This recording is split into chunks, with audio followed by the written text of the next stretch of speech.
بسم اللہ الرحمن الرحیم۔ السلام علیکم۔ سیرت النبی صلی اللہ علیہ وآلہ وسلم۔ عنوان 3 تحریریں۔ آپ صلی اللہ علیہ وسلم کی عمر 35 سال ہوئی تو مکہ میں زبردست سیلاب آیا۔ قریش نے سیلاب سے محفوظ رہنے کے لیے ایک بند بنا رکھا تھا، مگر یہ سیلاب اس قدر زبردست تھا کہ بند توڑ کر کعبے میں داخل ہو گیا۔ پانی کے زبردست ریلے اور پانی کے اندر جمع ہونے کی وجہ سے کعبے کی دیواروں میں شگاف پڑ گئے۔ اس سے پہلے ایک مرتبہ یہ دیواریں آگ لگ جانے کی وجہ سے کمزور ہو چکی تھیں، اور یہ واقعہ اس طرح ہوا تھا کہ ایک مرتبہ کوئی عورت کعبے کو دھونی دے رہی تھی، اس میں آگ سے ایک چنگاری اڑ کر کعبے کے پردوں تک پہنچ گئی، اس سے پردوں کو آگ لگ گئی اور دیواریں تک جل گئی۔ اس طرح دیواریں بہت کمزور ہو گئی تھیں۔ یہی وجہ تھی کہ سیلاب نے ان کمزور دیواروں میں شگاف کر دیے۔ سیدنا ابراہیم علیہ السلام نے کعبے کی جو دیواریں اٹھائی تھیں وہ 9 گز اونچی تھی، ان پر چھت نہیں تھی۔ لوگ کعبے کے لیے نذرانے وغیرہ لاتے تھے، یہ نذرانے کپڑے اور خوشبوئیں وغیرہ ہوتی تھی۔ کعبے کے اندر جو کنواں تھا، یہ سب نذرانے اس کنویں میں ڈال دیے جاتے تھے۔ کنواں اندرونی حصے میں دائیں طرف تھا، اس کو کعبے کا خزانہ کہا جاتا تھا۔ کعبے کے خزانے کو ایک مرتبہ ایک چور نے چرانے کی کوشش کی، چور کنویں ہی میں مر گیا۔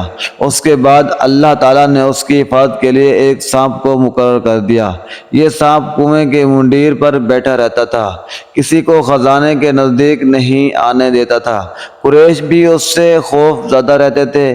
آپ جب کہ کعبے کے دیواروں میں شگاف پڑ گئے اور نئے سرے سے اس کی تعمیر کا مسئلہ پیش آیا تو اللہ تعالیٰ نے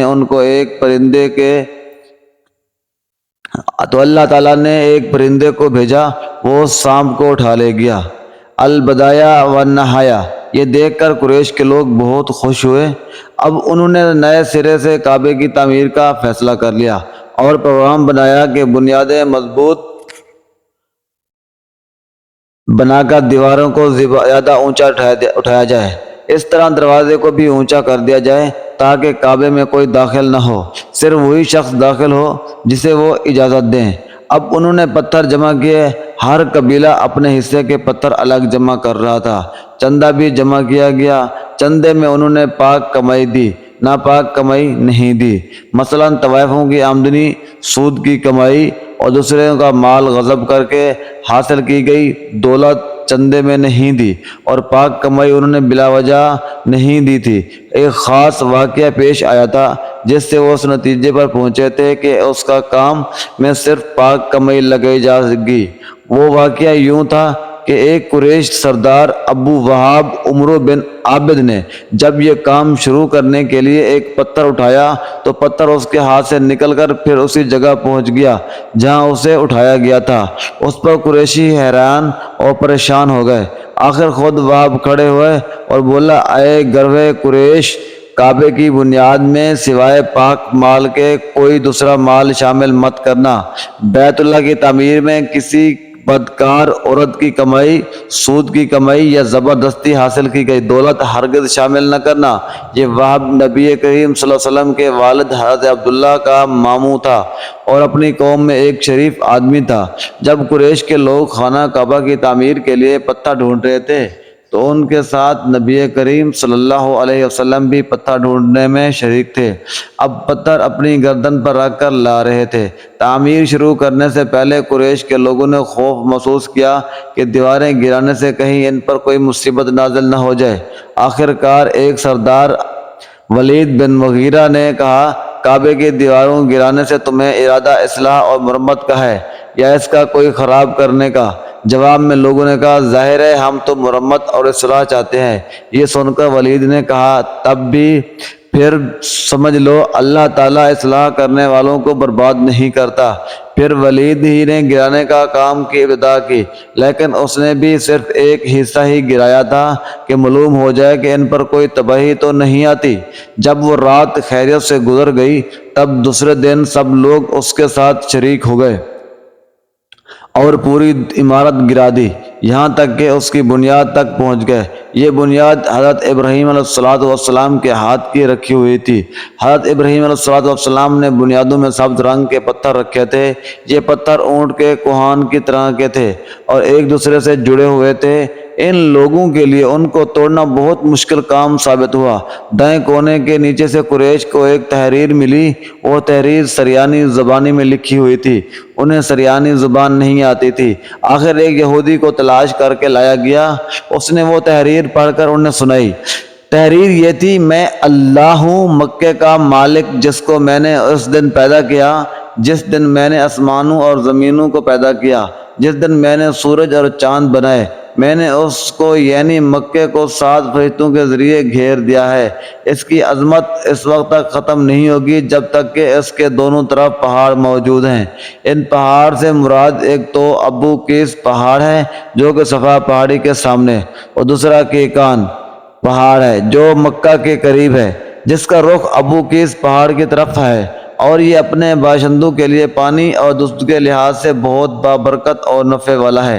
یہ پہلی تحریر تھی۔ دوسری مقام ابراہیم سے ملی۔ اس میں لکھا تھا کہ مکہ اللہ تعالیٰ کا محترم اور معظم شہر ہے۔ اس کا رزق 3 راستوں سے میں آتا ہے۔ یہاں 3 راستوں سے مراد قریش کے 3 تجارتی راستے ہیں۔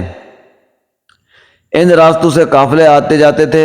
تیسری تحریر اس سے کچھ فاصلے سے ملی۔ اس میں لکھا تھا: جو بھلائی بوئے گا لوگ اس پر رش کریں گے، یعنی اس جیسا بننے کی کوشش کریں گے، اور جو شخص رسوائی بوئے گا وہ رسوائی اور ندامت پائے گا۔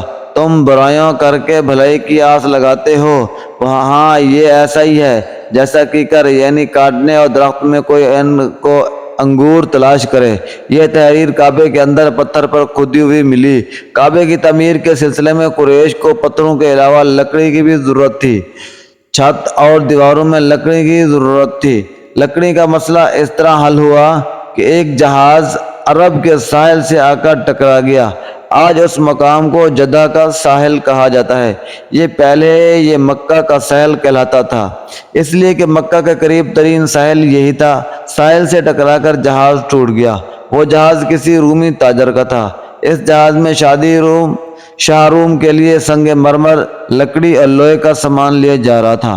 قریش کو اس جہاز کے بارے میں پتہ چلا تو یہ لوگ وہاں پہنچے اور لوگوں سے لکڑی خرید لی۔ اس طرح چھت کی تعمیر میں اس لکڑی کی استعمال کیا گیا۔ آخر خانہ کعبہ کی تعمیر کا کام حجرہ اسود تک پہنچ گیا۔ اب یہاں ایک نیا مسئلہ پیدا ہو گیا۔ سوال یہ پیدا ہوا کہ حجرہ اسود کون اٹھا کر اس جگہ پر رکھے؟ ہر قبیلہ یہ فضیلت خود حاصل کرنا چاہتا تھا۔ یہ جھگڑا اس حد تک بڑھا کہ مرنے مرانے تک نوبت آ گئی۔ لوگ ایک دوسرے کو قتل کرنے پر تل گئے۔ قبیلہ عبدالدار نے تو قبیلہ عدی کے ساتھ مل کر ایک برتن میں خون بھرا اور اس میں اپنے ہاتھ دبو کر کہا: حجرہ اسود ہم رکھیں گے۔ اسی طرح دوسرے قبیلے بھی اڑ گئے۔ تلواریں نیاموں سے نکل آئیں۔ مزید اسلامی ویڈیوز دیکھنے کے لیے پیارا ملتان کو سبسکرائب کریں اور لائک کریں۔ اگر کوئی غلطی ہوئی ہو تو کمنٹ میں ضرور بتائیے گا۔ جزاک اللہ۔